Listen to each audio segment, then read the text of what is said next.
joint slay ang peg na Korean stars na sina Kim Go-eun at Lee Do-yoon na magsasama sa iisang thriller mystery film.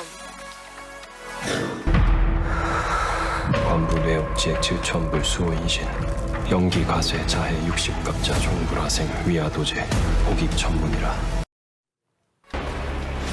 Yan ang Exhuma. Iikot ang kwento nito sa mayamang pamilya na nakaranas ng paranormal events. Makakaharap nila ang dalawang shaman played by Lee Do-yoon at Kim Go-eun. Speaking of Go-eun, nag-post din ang South Korean actress ng ilang behind-the-scene photos nila sa pelikula. Sa February na ipapalabas ang Exhuma.